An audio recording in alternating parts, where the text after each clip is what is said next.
Good evening. Thank you, Andarki. Practice chesira ippadaaka etla cheppalna. Well, I noticed one thing. Earlier, in any formal setup, when a person was speaking, and if somebody would look at the telephone, it was considered to be rude. But now when somebody is looking at the cell phone while you're speaking, you're just hoping they're tweeting and retweeting and, doing whatnot. So the entire setup has changed, I believe, with the advent of social media. So happy to be here. So happy to see such young faces and very energetic, that too. And Pratik, thank you so much for having all of us here to have this very important conversation. Bridge India, I hope, really brings about many more such conversations to the table. Good luck to you.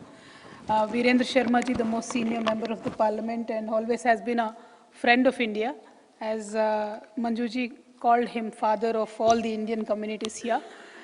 We've literally seen Virendra Sharma ji take the effort to travel to India, to have the discussions with various state heads, various members of parliaments, because not many people do that, to take that extra step and put that extra effort to actually go to ground, see people, meet people. I truly appreciate your friendship towards the causes that India takes up, sir. Thank you so much. And Manju Shaul Hamid, Councillor, former Mayor, thank you so much. I heard you were a fiery speaker and a person who has no iota of fear in you, and you speak your mind. Please keep rocking, keep doing that. Thank you so much for being here today. And Uday Nagaraju, founder of AI Policy Labs, and hopefully we'll see you in Parliament of UK sometime. You are from my land, proud of you that you're able to make certain inroads into the political system here. Dr. Nero Agujabo, breaking all the barriers. He is the first, how would I address it politically, colored or African-American, former special advisor to UK Prime Minister, Honorable Theresa May. I'm very happy that you're here, and hopefully we'll get to speak and discuss on various other issues. Thank you so much. And the occasion today is that India has passed a revolutionary bill, which we are hoping that will bring many, many, many more women into the parliament. Today, of course, the number is at 78. With the passage of the bill, we are hoping that 181 more women will join the parliament. First of all, as our custom and as our tradition goes, whoever worked for this bill, starting from Honorable Deva Gowda ji in 1996, to Honorable Sonia Gandhi ji in 2010, and to Sri Honorable Narendra Modi ji in 2024, I sincerely thank all of them from the bottom of my heart to making this bill a reality. This is not just politics, but this is the respect these people have shown to the women of this great nation. We are the most populous country today. We are the world's largest democracy. And if we were to leave half of our population at home, it was certainly not going to help our country. And we realized that, all the parties realized that, all of the leadership realized that. So that is how I believe this bill became a reality. And in fact, it's very interesting to know a little bit about the background towards this bill. While the Constitution was being created in the 1950s, after the British left us in 1947, during the 1950 constitutional debates, many women leaders like Sarojini Naidu, many of them, in fact, said we don't need quota for women. We fought shoulder to shoulder with you during the independence movement, and we will survive in the political arena, and we will come into the parliaments and assemblies. So they refused to have quotas, because the quotas for the marginalized sections like scheduled caste, scheduled tribes was discussed, and it became a part of Indian Constitution in 1950 when we enacted the Constitution. So women then were so confident, because they were a part of the Indian independence movement. So they refused. They said, we don't need quotas. Well, that feel-good factor faded away very quickly. By 1970s, when women realized that, okay, we are not being given any positions in any of the political parties, no member of parliaments, no women, making space into assemblies, etc., then the discussion started that maybe women should get quotas. So from 1970s in India, there has been this constant discussion. And 1972, I believe, is a year when United Nations theme of that year was to discuss the condition of women in India. So for the first time, I believe the then government of India did an extensive survey on the condition of women in India. At that point of time, more and more women leaders, more and more men and parties realized that not enough attention is being given to women's issues. It could be health, it could be education, it could be political participation, it could be economical participation. So that is when the Honorable Geeta Mukherjee ji and the whole of the CPI-CPM party, they had a major role to play, especially the AIDWA, All India Democratic Women's Association. So they did play a great role. So it's not about one single party playing the role. It is about every leader realizing, understanding that unless and until we carry our women with us, we're not going to progress. Well, the advocacy continued from 1970s to, and it was constantly there. Many women did a lot of dharnas. Even in my district headquarters, I could remember in my constituency in Nizamabad, in 1990s, many women did the dharna. But the then governments did not move. I mean, we could not move that needle somehow. In 1996, I'm very proud, there was a coalition government. When Deva Gowda ji first became the Prime Minister, he said, let me make this effort, let me bring the Women's Reservation Bill. He tried, then subsequently Vajpayee ji tried, then Sonia ji tried. Ultimately, in 2024, now this bill has become a reality. Well, now it is called Nari Shakti Vandan Abhiyan. It is the 128th amendment to the Indian Constitution which brings this bill into force. And I believe for the future generations, 19th and 20th of September is going to remain the most important date for women bill that was passed. And interestingly enough, as Indian custom goes, anything that we start, we usually start it with the sisters or the mothers of the house by doing the puja or taking the first step. So the new parliament building was made in India, a huge building, a new one. And the very first bill that is passed in that building is the Women's Reservation Bill. I'm very, very proud of the fact.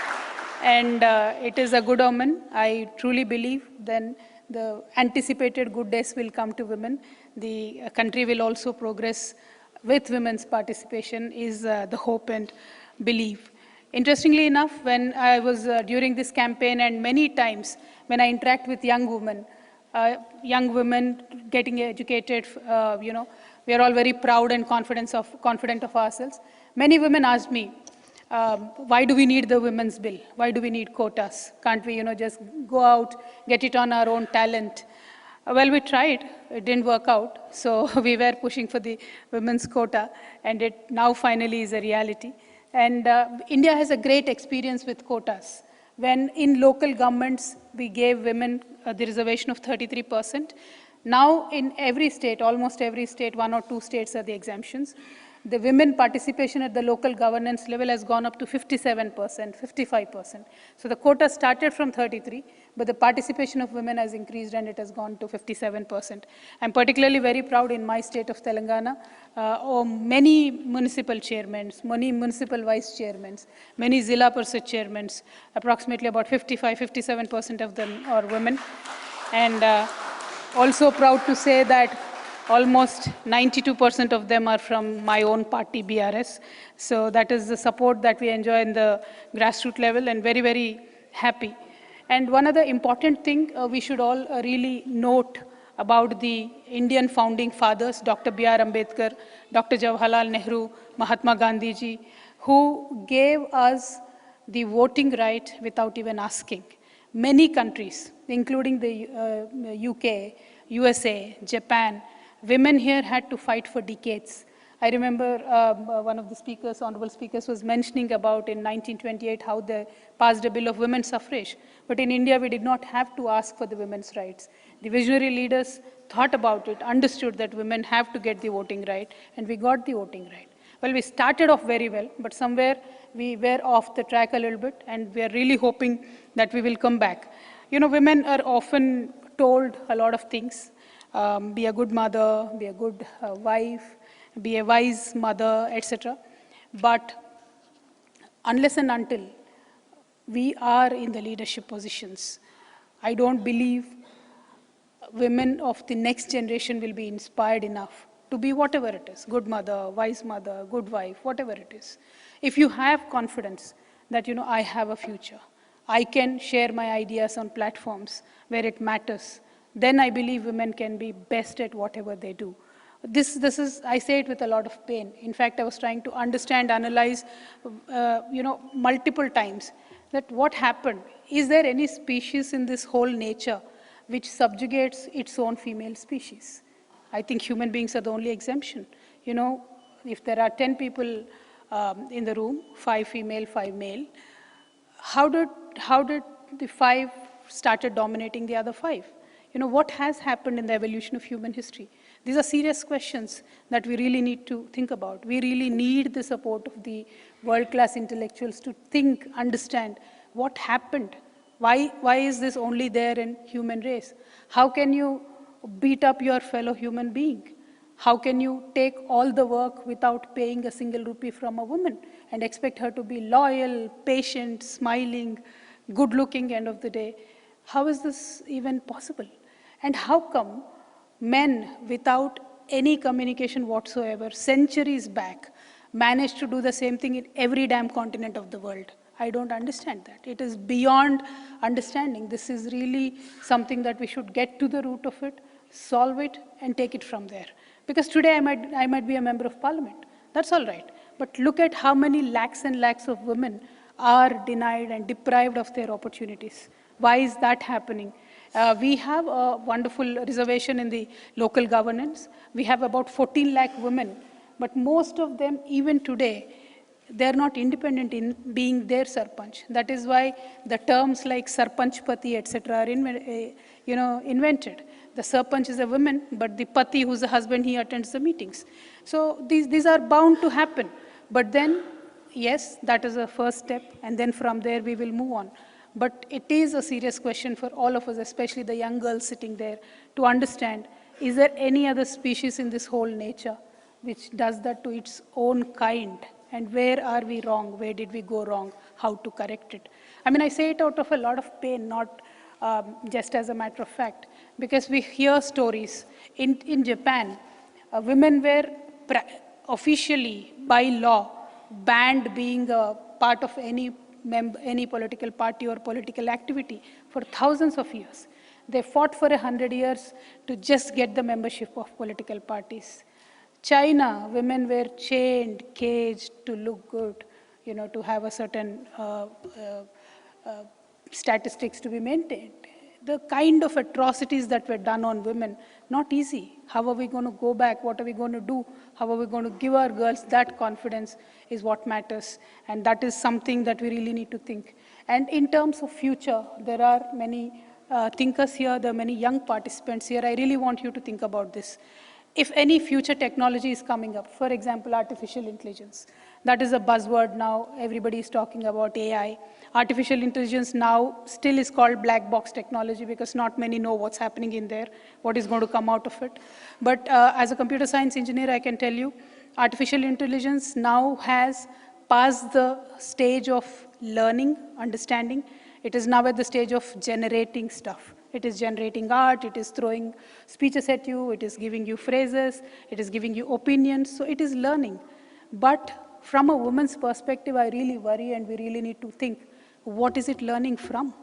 If you are learning from the toxic material that is available online today, will the AI treat me good? As a woman, as a child, am I safe with AI?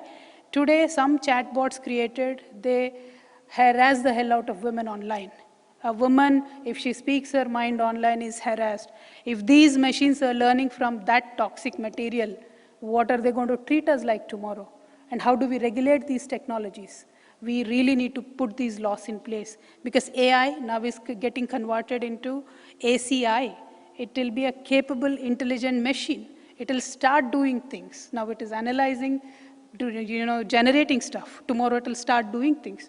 So what will that do to the women of the world? What will that do to the children of the world?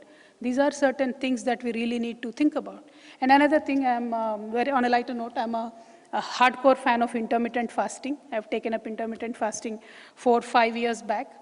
I was reading, I was understanding. I'm a person who has to understand, otherwise I would not do anything just for the sake of doing it. So when I was trying to read, understand, I've read many, many research reports. Not one was about women. in healthcare. A very interesting fact like intermittent fasting. Nobody is researching on what intermittent fasting does to women. It's only a couple of years back I found few people who wrote books on how intermittent fasting works for women. So when I read a book called Fast Like a Girl, then I really took it up.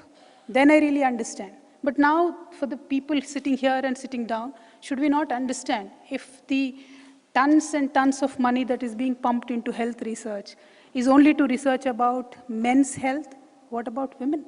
Are we not important? Or should we not as a policy legislate and say that you should look into both of these matrices? So there are, I mean, it pains me to say, but as policymakers, we really sometimes, I think, ignore women's needs and women's issues. And I can just go on. I can just go on about many, many things. We were also researching about how startups work. First of all, if there are 10 startups, only maybe 1.5 to 2 are women-led startups. And then when you look at the access to finance to the women-led startups, it is dismal. They do not get the finance. Only men-led startups usually get the finance. And what are all of us doing? The MPs, the ministers, it could be male, female, the political parties, doesn't matter. All of us are guilty. But these are certain things that we should really look at. When I say women's bill, women's reservation bill, it is not only to make 181 women as member of parliament. It is about making the billions and billions of women. And mind you, I'm saying this with a lot of pride. When we talk about women, countries don't matter. There are no borders. Across the globe, I don't know how men managed to subjugate us for centuries. At the same rate, now the time has come that women across continents should connect, should talk about issues, should take up these issues. If today India has passed a women reservation bill and some other country does not have that bill, I think it is a duty of Indian women to go help our sisters there. Unless and until we find some bond like that, I don't think we will progress. Men in the room, I'm so sorry, I have such strong opinions, but please get used to it, to hearing many more strong opinions from many of our sisters, because it is time. You've literally, we've been ignored for thousands of years, it is time. And I'm very, very glad in India the time has come. Well, there are certain little bit lacunas in that bill about the implementation, the time frame, etc., that we will discuss domestically.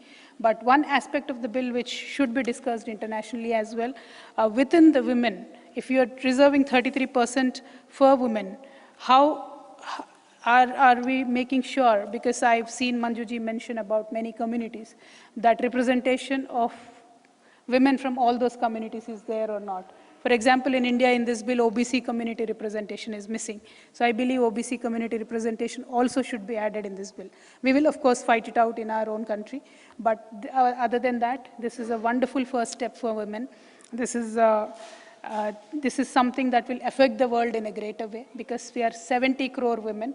We are getting a chance now to get up there, go to the parliament, get up there, stay in the assembly to make laws that will strengthen our democracy. So I'm very happy that this has happened. I, in a very small, tiny way, was able to contribute to it. And I'm very glad that I got attached to this cause. I could do my bit. And all the political parties, all the leaders, especially my leader, KCR Garu, has been very, very, very inspirational and very pivotal in making sure that this bill passed. Because not only now, 10 years back, he gave his commitment. 10 years back, we passed a resolution in our state assembly asking the central government to pass the 33% women's reservation bill. And today it has become a reality. We will make sure the bill touches the lives of every women from every strata. And I'm really glad that I'm here today in London speaking about it. We look up to much more opportunities like this, not only for me, but many more women here. As I said, women of the world, it is time. We should get united. But on the other note, I just want to ask a very interesting question, because many of us are Indians here, most of you are citizens already.